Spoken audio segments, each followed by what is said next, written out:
ஞானானந்தமயம் தேவம் நிர்மலஸ்படிகாகிருதிம் ஆதாரம் சர்வ வித்யானாம் ஹயக்ரீவம் பாஸ்மகே. நமஸ்காரம். நேயர்கள் அனைவருக்கும் அஸ்ட்ரோ கேஎஸ் ஐயங்காரின் பணிவான நமஸ்காரங்கள். குரு பெயர்ச்சி 2024-25. குரு பெயர்ச்சி அப்படின்னு சொல்லும்பொழுது குரு பகவான் ஒரு ராசியிலிருந்து அடுத்த ராசிக்கு செல்லக்கூடிய காலகட்டத்தை குரு பெயர்ச்சின்னு சொல்கிறோம். இப்போ மேஷ ராசி கிருத்திகா நட்சத்திரம் 1ஆம் பாதத்திலிருந்து கிருத்திகா நட்சத்திரம் 2ஆம் பாதத்துக்கு போகிறார். 1/5/2024 மாலை 5:30 மணிக்கு வந்து மேஷத்திலிருந்து ரிஷபத்திற்கு குரு பகவான் செல்கிறார்.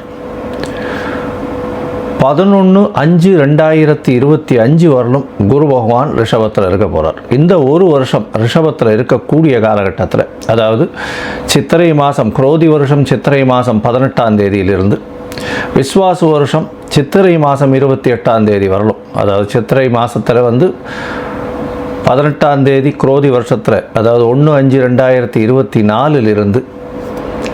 11/5/2025 வரையிலும் குரு பகவான் ரிஷபராசியில் இருக்கக்கூடிய பலன்களை இப்போ பார்க்க போகிறோம். இது ஏன் மிக முக்கியமானது அப்படின்னா, மெதுவாக செல்லக்கூடிய கிரகங்கள் அப்படின்னு சொல்லக்கூடியது, வருட கிரகங்கள்னு சொல்லக்கூடியது வந்து குரு, சனி, ராகு, கேது, இந்த கிரகங்களினுடைய பெயர்ச்சிகளை பற்றி சொல்லுவோம். இவர்கள்லாம் வந்து வருடத்திற்கு ஒரு முறை, குரு பகவான் ஒரு வருஷத்துக்கு ஒரு தரம் ஒரு ராசியிலிருந்து அடுத்த ராசிக்கு போகிறார். ஒரு நட்சத்திர பாதத்தை கடக்கிறதுக்கு 40 நாள் ஆகும். ஒரு டிகிரியை கடக்கிறதுக்கு 12 நாள் ஆகும் அவருக்கு. சனி பகவான் 2.5 வருஷமாகும். ராகு கேது 1.5 வருஷம் ஒரு ராசியிலிருந்து அடுத்த ராசி போகும்பொழுது. இதனால தான் அவர்களோட பெரிய மாற்றத்தை ஏற்படுத்தக்கூடிய, தாக்கத்தை ஏற்படுத்தக்கூடிய வல்லமை அவர்களுக்கு உண்டு. குரு பகவானை பொறுத்தவரையிலும் குரு பகவான் தனகாரகன், புத்திரகாரகன் அப்படின்னு காரகத்துவம் அப்படின்றது கொடுத்துருக்கு. அதாவது அவர் தான் அத்தாரிட்டி அந்த 2 விஷயத்துக்குமே. குரு பகவானை பொறுத்தவரையில் குருவை பொன்னன்னு சொல்லுவார். குரு பார்க்க கோடி நன்மை. குரு இருந்த வீட்டை விட பார்த்த வீடு சுபிட்சம் அதிகமாகும் அப்படின்னு சொல்லக்கூடியது ஜோதிட சாஸ்திரம். அதாவது இருக்கிற வீட்டிலையும் நல்லதை செய்வார், அவர் பார்க்கிற வீட்டில் வந்து மேலும் நல்லதை செய்யக்கூடிய ஒரு விஷயம் உண்டு. இயற்கை சுபரில் முதல் சுபராக கருதக்கூடியவர் குரு பகவான். நம்மளுடைய இந்த பிளானட்டரி பொசிஷனில் வந்து ரிஃப்ளெக்ஷன் ஆஃப் சன்லைட்டை வந்து எடுத்து பார்த்தோமே, ஆனால் சூரியனிலிருந்து வாங்கக்கூடிய கதிர்களை 2 மடங்காக பிரதிபலிக்கக்கூடியவர் வந்து குரு பகவான் அப்படின்றத வந்து சயின்டிஸ்ட் ஆராய்ச்சி இப்போ சொல்லியிருக்காங்க. அதனால் குருவினுடைய தாக்கம் ஒரு மனிதனுக்கு ஒரு பெரிய ஏற்றத்தை கொடுக்கும். ஏன்னா தனகாரகன், புத்திகாரகன், அதாவது தனகாரகன், அதை தவிர வந்து புத்திரகாரகன், அதை தவிர படிப்புக்கு எந்த ஒரு விஷயத்திலும் வீட்டில் சுபத்துவம் நடக்கணும் அப்படின்னா குருவினுடைய அந்த ஒரு ஆசீர்வாதம் இருக்கணும். அதனால தான் குரு பார்க்க கோடி நன்மைன்னு சொல்கிறது. குரு எந்தெந்த இடத்த பார்க்குறாரோ அந்தந்த இடமெல்லாம் அதீத சுபமாகும். இந்த இயற்கை சுபரான குரு பகவான் ஒன்று நல்லது செய்வார், இல்லை நல்ல எதையுமே செய்யாமல் இருப்பார். கெடுதல் அப்படின்றது வந்து யாருக்குமே செய்ய மாட்டார். ஏன்னா அதிகமான சுபர் அப்படின்னு சொல்லக்கூடியவர் குரு பகவான். அவர் வந்து சாத்வீக குணத்தை உடையவர். அதனால் வந்து யாருக்கும் தீமை அப்படின்ற ஒரு விஷயத்தை செய்ய முடியாத அளவுக்கு இருக்கும். ஆனால் குரு பகவான் சரியில்லாத லக்னங்களாக இருந்தால் அவர்களுக்கு வந்து நல்லதை செய்யாமல், எதையும் செய்யாமல் இருப்பார். அதுதான் வந்து அவருடைய பிரச்சனையில் வரும். சரி, இப்போ குரு பகவான் ரிஷபராசிக்கு போகிறார். ரிஷபராசிக்கு போகிறதுனால என்ன அப்படின்னா, குரு பகவான் இருந்த வீட்டிலிருந்து அவருக்கு 7ஆம் பார்வை, எல்லா கிரகத்துக்கும் 7ஆம் பார்வை உண்டு. சமசப்தம பார்வைன்னு சொல்லக்கூடியது 180 டிகிரி. அதன் மூலியமாக அவர் விருச்சிக ராசியை பார்ப்பார். அதனால் விருச்சிக ராசி அதீதமாக சுபப்படுறது. இதனால் வந்து பார்த்தாலேயானால் குரு பகவான் பார்க்கறதுனால அதீத சுபத்துவம் அடைகிறதுனால உடல் நலத்தில் நல்ல ஏற்றம், எல்லாமே பொருள் நலத்தில் நல்ல ஏற்றம், பேச்சுகளில் நல்ல வல்லமை எல்லாமே வரக்கூடிய பாக்கியம் உண்டு. இதை தவிர வந்து பார்த்தோம்னா குரு பகவானுக்கு அதாவது ஒரு ஸ்பெஷல் அப்படின்னு சொல்லக்கூடியது 5-9 பார்வைகள் உண்டு அப்படின்றது ஜோதிட சாஸ்திரம். 5ஆம் இடத்தையும் பார்ப்பார், 9ஆம் இடத்தையும் பார்க்கக்கூடிய வல்லமை அவருக்கு உண்டு. அதன் மூலியமாக அவர் கன்னியா ராசியையும் பார்க்குறார், மகர ராசியையும் பார்க்குறார். இதன் மூலியமாக பார்த்தாலேயானால் கன்னியா ராசி, விருச்சிக ராசி, மகர ராசி, இந்த 3 ராசிகளுக்கும் மிகப்பெரிய ஏற்றத்தை கொடுக்கக்கூடிய காலகட்டமாக வரப்போகிறது. ஏன்னா குருவே பார்க்குறார் நேரடியாக. எந்த ஒரு பிரச்சனையாக இருந்தாலும் இந்த ஒரு வருஷத்தில் வந்து குரு பார்க்க கோடி நன்மைன்னு சொல்கிறதுனால உங்களுக்கு பிரச்சனைகள் அதாவது தலைக்கு வந்து தலப்பாக போகும்னு சொல்லுவார் இல்லையா, அந்த மாதிரியான எந்த பிரச்சனைகளையும் உங்களை அண்டாமல் பார்த்து கொள்ளக்கூடிய ஒரு விஷயமாக இருக்கும்.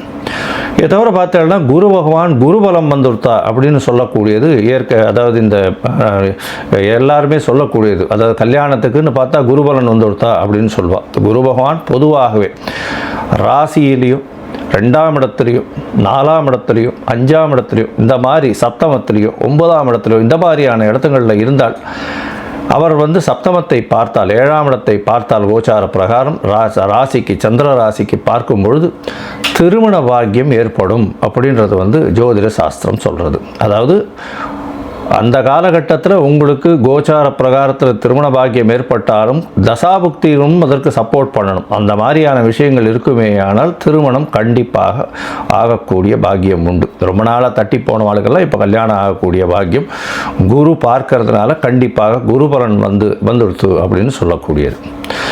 சரி, ஒருவேளை இந்த குரு பகவான் சிலருக்கு சரியாக இல்லை, அதாவது மறைந்திருக்கிறார், அதனால் வந்து அவர்களுடைய கதிர்கள் சரியாக வரல அப்படின்னும் பொழுது என்ன பண்ணலாம் அப்படின்னா, குரு பகவானுக்கு உண்டான காயத்ரி அதாவது ஒரு நாளைக்கு 3 தரமாவது சொல்லணும். அது என்ன அப்படின்னா, ஓம் விருஷபத்வஜாய வித்மஹே கிருணிஹஸ்தாய தீமஹி தன்னோ குரு பிரச்சோதயாத்து அப்படின்றத ஒரு நாளைக்கு 3 தரம் சொல்லிட்டு வர்றதன் மூலியமாகவும், இல்லைன்னா ஓம் குருதேவாய வித்மஹே பிரம்மானந்தாய தீமஹி தன்னோ குரு பிரச்சோதயாத் அப்படின்றத ஒரு நாளைக்கு 3 தரம் சொல்லிட்டு வர்றதன் மூலியமாக குரு பகவானுக்கு உண்டான காயத்ரியை சொல்கிறதுனால குரு வலுப்படக்கூடிய வாய்ப்புகள் மிகவும் அதிகம்.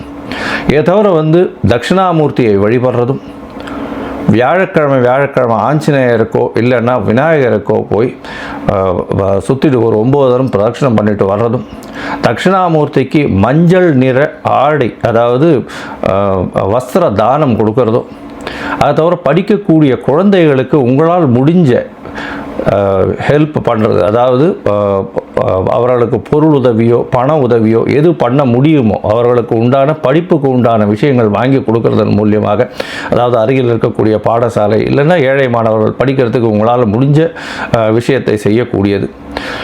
இதை தவிர ஆலங்குளம் போயிட்டு வர்றது, குரு பகவானுடைய க்ஷேத்திரம்னு சொல்லக்கூடியது ஆலங்குளம் போயிட்டு வர்றதும், நீங்கள் சார்ந்த மடாதிபதிகளை போய் சேவிச்சுட்டு வர்றதும் அது வந்து ஒரு பெரிய ஏற்றத்தை கொடுக்கும்.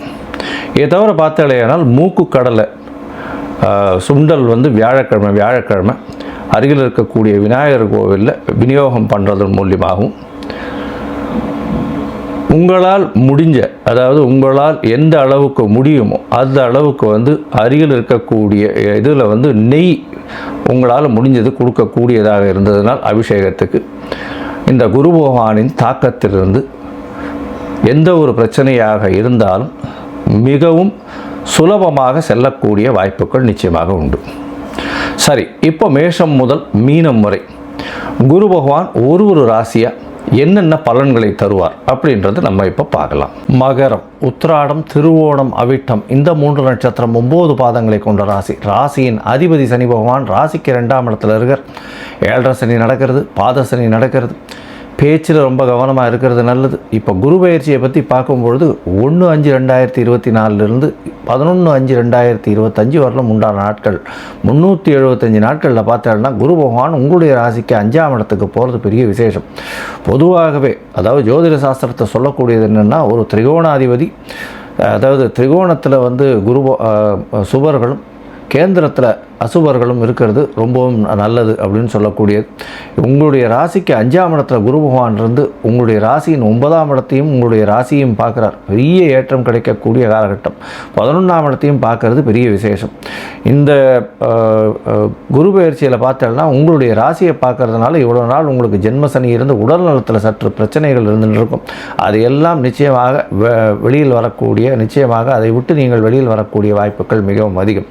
உங்களுடைய ராசியை பார்க்கறதுனால, குரு பகவான் பார்க்கறதுனால நீங்கள் நினைக்கக்கூடிய காரியங்கள் அத்தனையும் நடக்கக்கூடிய வாய்ப்புகள் உண்டு. எடுத்த காரியங்கள், எடுத்த பணியை சிரத்தையாக செய்யக்கூடிய பாக்கியம் உண்டு. அதாவது நீண்ட கால திட்டங்கள் எல்லாமே கைகூடக்கூடிய காலகட்டமாக இருக்கும். ஏன்னா உங்களுடைய ராசிக்கு 11ஆம் இடத்தையும் வந்து குரு பகவான் பார்க்குறார். தொழிலில் அபரிமிதமான ஏற்றம் கிடைக்கக்கூடிய காலகட்டம். வெளிநாடு போய் படிப்பதற்கு ட்ரை பண்ணிட்டு இருக்கக்கூடிய மாணவர்கள், அதாவது பிஜி அந்த மாதிரியான மாஸ்டர்ஸ் அந்த மாதிரியான வெளிநாட்டில் போய் படிக்கிறதுக்கு ட்ரை பண்ணிட்டு இருக்கவாளுக்கு பெரிய ஏற்றம் கிடைக்கக்கூடிய காலகட்டமாக இருக்குது. உங்களுடைய ராசிக்கு 5ஆம் இடத்துல குரு பகவானே இருக்கிறதுனால குழந்தை பிராப்தி ஏற்படக்கூடிய வாய்ப்புகள் உண்டு. ஏன்னா புத்திர காரகன்னு சொல்லக்கூடியவரை 5ஆம் இடத்துல இருக்கிறது பெரிய விசேஷம். புத்திர காரகனே புத்திர ஸ்தானத்தில் போய் உட்கார்ந்துருக்கிறதுனால நல்ல ஒரு ஏற்றம் கிடைக்கக்கூடிய காலகட்டமாக இந்த வருஷம் அமையிறது. உங்களுடைய ராசிக்கு பார்த்தாலேயானால் 9ஆம் இடத்தை குரு பகவான் பார்க்கறதுனால உங்கள் தந்தையினுடைய உடல்நிலையில் நல்ல ஒரு ஏற்றம் கிடைக்கக்கூடிய காலகட்டமாக இருக்குது. திடீர் பணவரவு, திடீர் லக்கு எல்லாமே ஃபேவர் பண்ணும். உங்களுடைய மூதாதையர்களின் ஆசீர்வாதம் கிடைக்கக்கூடிய காலகட்டம். உங்களுடைய ராசிக்கு 11ஆம் இடத்தை, அதாவது 11ஆம் இடத்தை பார்க்கறது பெரிய விசேஷத்தை கொடுக்கக்கூடிய காலகட்டமாக இருக்கும். ரொம்ப நாளாக வந்து 2ஆம் கல்யாணம் பண்ணுறதுக்கு பார்த்து கொண்டு இருப்பவர்கள், அதாவது தனியாக எதிர்பாலினத்தவர் பிரிந்தோ இல்லை அதாவது டைவர்ஸ் ஆகியோ இல்லைன்னா ஒருவர் மட்டும் தனித்து இருந்தோ இந்த மாதிரியான காலகட்டங்கள் இருந்ததே. ஆனால் இப்பொழுது நீங்கள் குரு பெயர்ச்சிக்கு பிறகு இந்த மகர ராசிக்காரர்கள் 2வது திருமணத்திற்கு பார்த்தீர்களேயானால் கண்டிப்பாக 2வது திருமணம் ஆகக்கூடிய வாய்ப்புகள் நிச்சயமாக உண்டு. உங்களுடைய ராசிக்கு பார்த்தாலேயானால் 2ஆம் இடத்துல சனி பகவான் இருக்கார். தனஸ்தானத்தில் பண வரவிற்கு பஞ்சம் இருக்காது. பேச்சில் மட்டும் ரொம்ப ஜாகிரதையாக இருக்கிறது நல்லது. உங்களுடைய ராசிக்கு 5ஆம் இடத்தில் இருக்கக்கூடிய குரு பகவான் உங்களுடைய பதவி, புகழ், அந்தஸ்து, கௌரவம் இதெல்லாத்தையும் உயர்த்தி எடுத்து செல்லக்கூடிய வாய்ப்புகள் நிச்சயமாக உண்டு. குழந்தைகள் மூலியமாக உங்களுக்கு ஒரு பெரிய ஏற்றம் கிடைக்கக்கூடிய காலகட்டம். புகழ் செல்வாக்குக்கு கொண்டு போகக்கூடிய காலகட்டம். பெரிய அங்கீகாரம் கிடைக்கக்கூடிய காலகட்டமாக இந்த குரு பெயர்ச்சி அமையிறது. இந்த குரு பெயர்ச்சியில் பார்த்தாலேயானால் பொதுவாகவே இந்த எண்ணெய் வித்துக்கள் வியாபாரம் பண்ணுறவா, எண்ணெய் வியாபாரம் பண்ணுறவங்க, சோலார் பேனல்ஸ் வியாபாரம் பண்ணுறவங்க, அதை தவிர வந்து இரும்பு சம்பந்தப்பட்ட வியாபாரம், இரும்பு ஹோல்டிங், அதை தவிர வந்து இரும்பு வெட்டக்கூடியது, இந்த மாதிரியான விஷயங்கள் பண்ணவங்க, லேத்து இந்த மாதிரியான வச்சுருக்கவங்களுக்கெல்லாம் பெரிய ஏற்றம். 2 வீலர், இரும்பு சைக்கிள், 2 வீலர் இந்த மாதிரியான வியாபாரம் பண்ணுறவாளுக்கு பெரிய ஏற்றம் கிடைக்கக்கூடிய குரு பெயர்ச்சியாக இந்த குரு பெயர்ச்சி அமைய போகிறது. இந்த குரு பெயர்ச்சியின் மூலியமாக பார்த்தாலேனால் நீங்கள் நீண்ட கால தொலைநோக்கு பார்வையோடு போடக்கூடிய திட்டங்கள் அனைத்தும் வெற்றி பெறக்கூடிய வாய்ப்புகள் இருக்கும். இவ்வளோ நாளாக சுணக்கம் இருந்துகிட்டே இருந்தது. இப்போ வந்து அந்த சுணக்கம் இல்லாமல் பெரிய வெற்றி கிடைக்கக்கூடிய காலகட்டமாக இந்த குரு பெயர்ச்சி அமையிறது. இந்த குரு பெயர்ச்சியில் பார்த்தாலேனால் உங்களுடைய ராசியை பார்க்கறதுனால உடல் நலத்தில் சற்று ஆரோக்கியம் அதிகமாகவே இருக்கும். தந்தையின் உடல் நலத்திலையும் நல்ல ஒரு ஆரோக்கியம் இருக்கும். மூத்த சகோதர சகோதரிகள் மூலியமாக நல்ல ஒரு ஏற்றம் கிடைக்கக்கூடிய காலகட்டம். இதை தவிர பார்த்தாலேயானால் நினைத்த காரியங்கள் அனைத்திலும் வெற்றி பெறக்கூடிய வாய்ப்பு. வெளிநாடு சென்று படிக்கக்கூடிய பாக்கியம் உண்டு. சொந்த ஊர், சொந்த நாடு, சொந்த கிராமம், முன்னோர்கள் வசித்திருந்த கிராமத்திற்கு சென்று பார்த்து உங்களுடைய குலதெய்வத்தை வழிபடக்கூடிய வாய்ப்புகள் நிச்சயமாக உண்டு.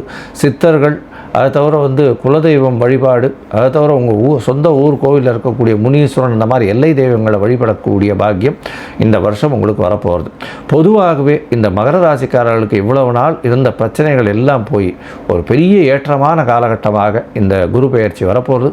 பொன்னான குரு பெயர்ச்சியாக இருக்க போகிறது. லோகா சமஸ்தா சுகினோ பவந்து. நன்றி, நமஸ்காரம்.